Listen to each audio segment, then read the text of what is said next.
Okay, so I was watching Last Week Tonight with John Oliver, and he had this segment that I thought was crazy. Like, I've never heard about this until just like yesterday when we were starting talking.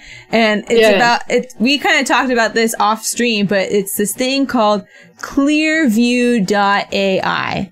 I don't think anyone in chat has ever heard of it. Oh, don't say that. Bill's in chat. Maybe. Bill's heard of Bill everything. knows everything. My apologies, Bill. He'll tell us how it works. How could I say that? Gee, he says, I've done my research. You're not rabbi material, apparently, so it's okay. Sorry, Noel. Oh, yeah, I'm not.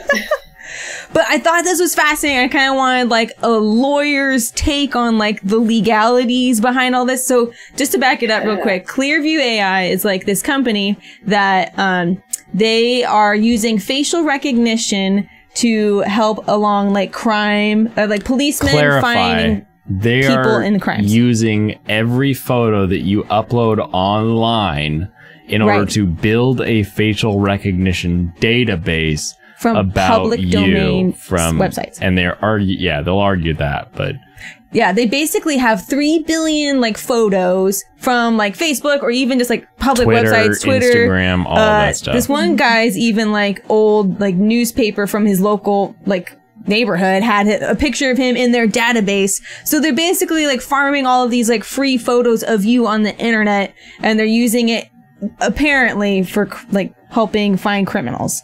But I will say I don't know if it was John Oliver who said this or the other podcast that you directed me to, Noel, but they were like saying that they've also given some of the services to like Kohl's and Macy's. So like they've even given it to companies and stuff like that too. So it's not just being used for like crimes and stuff like that. But so is that even a legal thing? The retailers, I think the idea was that it would help identify like shoplifters and stuff. It all was supposed to be with this like crime solving idea. But it's just kind of crazy to me. Like, can you actually just like farm like pictures of people on the internet? Is that actually truly public domain? Is that legal? Yeah, I think there's kind of two sides to that. So a lot of this has to do with like privacy law and cybersecurity and probably First Amendment, maybe all sorts of other things. Well, I feel I'm not an expert at. Well, it's gotta have some copyright law on it too, because like if I post a picture, I publish that image, right? So like at some point there is the copyright of the publisher rights too. Yeah. Yeah, but that sort of thing I don't think would kind of count as like a public domain. No. It needs to be something that is like just a bit like there's that component of it, right? So like the legality, you would say like, is this actually public domain? Is it actually able to be used by anybody or accessed by anybody? So there's that question. I don't know the exact answer to it, but that's definitely a component of it. And then you have this other component of, well, what is it being used for? So I think typically in like privacy law, you have both the like protection of just the thing itself, and then you also have a protection of like specific uses of things. That makes sense. So, you know, the only time I've really kind of dealt with this at work is like through, you know, like photo video release waivers and stuff like that. Like when do you really need to get one? When do you not? Like when, like employees don't have an expectation of privacy at work. So like you don't, for privacy purposes, like that doesn't exist. There isn't actually this expectation of privacy. However, I am in control of my likeness. And if somebody were to use my face and slap it on like a slogan that I didn't say they could do and mash those together, even if my face was somewhere else, like that is not allowed because I have control over my face and I can decide what I'm associated with. Right. That's your publicity right. Right. I don't know if you call it. It's publicity laws usually. So yeah, this thing was super interesting that you sent over, and I really appreciated the podcast I referenced you to. It's called The Daily. The New York Times has a podcast, and they had a short episode about it in February. It really is wild because this place is gathering all these pictures. So let's say they're gathering these pictures for the public domain, sure, but they're using it for this like specific the stated intent is that they're using it for this like specific crime solving capability or, you know, tool to help law enforcement agencies and retailers and all these things. But like, it's one of those things where like, I don't know if there's a specific rule for it, you know, but like it doesn't sit well. Like it doesn't seem like what should be happening. So that's why there's reaching out. I mean, the ACLU brought some charges against them, I think, also. There's some. Well, and I guess too, like the kind of in that same vein, like if they're pulling pictures off the internet because they believe those pictures to be public domain or public access, like whatever it is, like that would then, at least in my brain, it would say, okay, then Twitter and Instagram, these things are public domains. These are public forums. And suddenly they become completely different than the private companies that they are, right? Whereas, like, if it's a public forum, they have to let anybody speak or anybody do anything. So if they're going to argue that these things are public forum, then suddenly we're now talking about the publisher versus like the website. What is the safe harbor laws? What do those go into? Where like if the president goes and speaks there, it suddenly becomes a public forum, and anyone needs access to that by definition of that. And so you get into this sort of weird area where if you're going to say that me posting an image online on this specific company's website is the same as me walking outside into a market, where if I'm out in a market and someone takes a picture of the market, and you're in the photo, they can use my image because I'm in the photo. You're in a public space. Now, are we having to, like, according to them at least, their argument is that that's public space. And so now their argument would indicate to me that you have to redefine whether or not a tweet or an Instagram post or anything like that is public sphere. Do you have any thoughts as to like whether or not the internet things should that be you public? do online are public when they are, you know, on Facebook, Instagram, Twitter? Like, these things are so big, they're so widely used, and yet they still are making use of the publisher versus what is that law? I have no idea. 603 ruling or something, where it said like the internet isn't the same as that, but then it is. So they're able to be private companies. Private company versus a public forum. So like they are private companies, and so they get to like censor and do things, but they also get the rights of a public forum where if somebody says something bad on them, they are not in charge of whatever that person said. So they're able to make use of both. So it's kind of crazy. Totally kind of out of left field, I guess, with this one, but like, do you believe that Twitter and Instagram and Facebook and all these places are going to be subject to more scrutinous regulation because of how public they are, like they're practical utilities at this point? Or do you think they're going to maintain a corporate status, you know, kind of forever? Oh, that's an interesting question. Right. I mean, I like this. That's just like my personal opinion. I think they would remain private companies. I don't think anybody's going to really take it on in that way and really make it public. I will say, it's kind of like back to the Clearview thing. I think it's an interesting note that when it first got started and it was first a thing, I believe it was like Facebook and maybe Google and like some of these places sent like cease and desists to Clearview because they were like, no. Like, these are our pictures. You can't use them. Yeah. Which I think is really interesting because clearly they've still like pressed on regardless of that.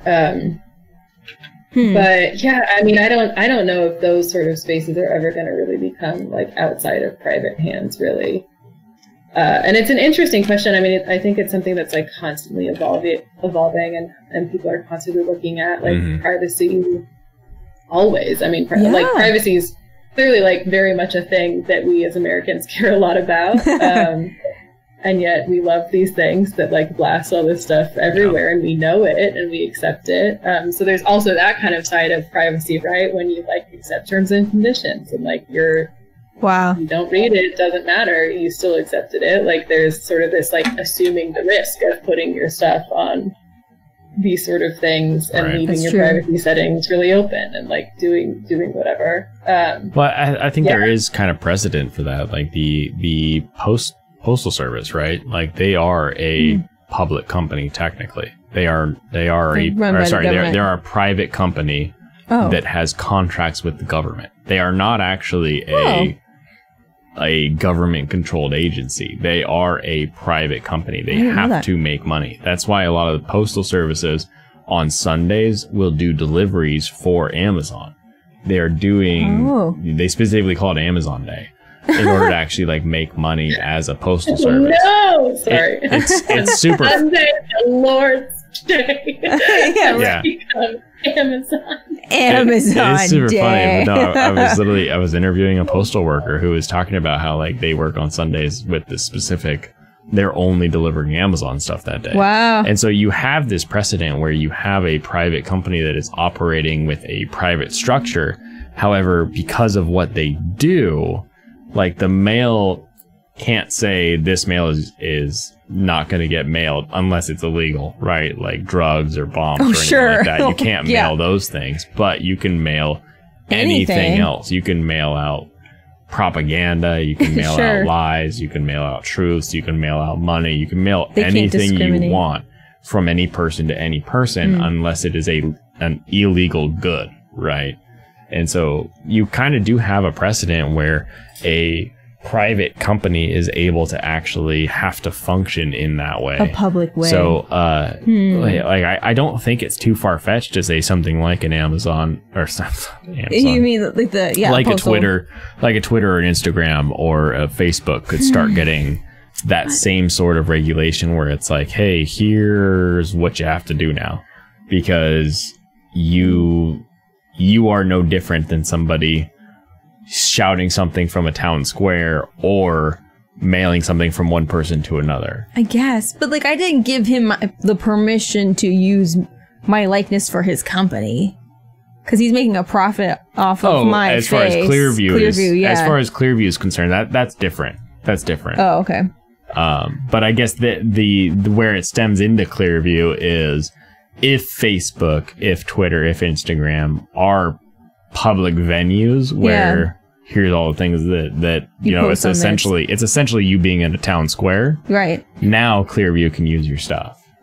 Oh. Whereas like if it maintains its private status as a private company that you're publishing something on, now it's no longer able for them to be used. But maybe we could change the law, Noel. Maybe we can change it. We can make a difference. Or like, I don't know, because like it's my personal Facebook page, right? Even though it's a public thing, it's like I feel like I own it and I put my specific things into it. Yeah. So it's like... But that's like your house and your address. There was one story also that related to Clearview that I saw that was somebody had gotten identified, like somebody had committed a crime and got identified because their face was in the reflection of a mirror of somebody else's picture that they posted. Oh man. I feel like that kind of stuff, like that opens up like a huge realm of things. Just generally speaking, just to your audience, people should always ask before you take photos that include anybody else in them for all sorts of reasons. Always.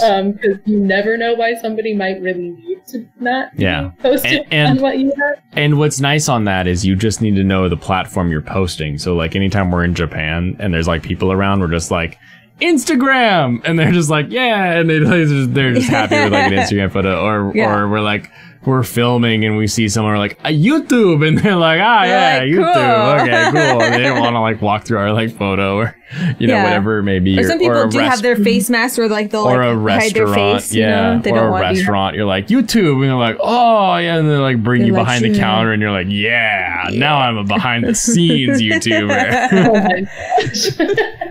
But Noel, you're absolutely right. Like this like opens up a whole new can of worms to be like, you could be misidentified from a mirror, or like, what if, I don't know, what if you have there's a twin a picture of us that look the same? The guy that what if you get square glasses and the computer thinks you and I are the same person? Well, that's the other thing. Right? Like, AI is not trustworthy. Always, there's so many studies. We out literally there talked about AI in resume. Yeah. Mm-hmm. It's like but like especially facial recognition, like it's so much worse at correctly identifying people of color. Yeah. Like statistically speaking, Oh, it's yes. not good at that. So if you're using, it's like, it kind of stems into some of the conversation that we talked about. Like if you're using a software like that in police departments, it's like, there's going to be a slew of horrible like cycle. Right. But it is, it's this company, this private company run by, in like a very sketchy, like people really should listen to the podcast. Like it's wild, like how it was started and like how little is known about the company itself. And for how much information they were able to get so quickly. Yeah. It feels like a Chinese like farm company where they're like, oh, we now have all the data. Here you go. Like, you know, like it just is like, where did you get all the data? Like, I spent $2 in Guangzhou, like, on the black market. You know, it's insane how easy and cheap that stuff is to get. That's especially though, it's like you're using something that is kind of like feels like it should be protected, and you're using it also for like a public purpose. And it just seems like there has to be a way to regulate that without just having to take the word of like one random CEO that he's not going to use it. Or give it away. Nefariously. Yeah, like it just, exactly. It seems like there has to be a way to do that. It doesn't seem like it would be a stretch. Ugh, man, that guy's crazy. I mean, even Google didn't want to do facial recognition. Well, because they knew how bad this could be. Does facial recognition. Sure. Don't say they don't. They do. You look at my Google Photos, and it's like, these are all the photos with Blaine in it. These are all the photos with Katey in it, and it's just they do or facial recognition. They're using it specifically to organize the photos that you upload to Google Photos, so they have it in like this very quarantined area that they're using it, but they're not sharing that information. Yeah, like policing. And you've probably given them permission to do that. 100%. Yeah. I let Google run my life. You have given them permission. Yeah, Google knows how many times I've been to Toreros in the last 6 months. That's right. I'm like, hey Google, run life, please. Run my life. Do you remember? Where I was on Tuesday? Where did I leave my keys, Google? Like they're in charge of everything at this point. Wow. And what you watch, they know everything. Yeah, so I'm just not excited about this whole Clearview AI thing. Like, it's already here. Should be. It's really weird. Yeah, it's super bizarre. It seems like privacy is kind of like, no more. Especially the internet. Yeah, that's why we're very specific about our internet, right? Like we have like a trusted internet self, basically, where it's like anytime we take a photo, it's like this is a photo that is us, but it's a generic place. It's not our home. It's our, these sort of things. Like you've got to be careful about what you put online in a way that you didn't have to be, even think about 20 years ago. Ooh, the big baddies of the internet. The big baddies.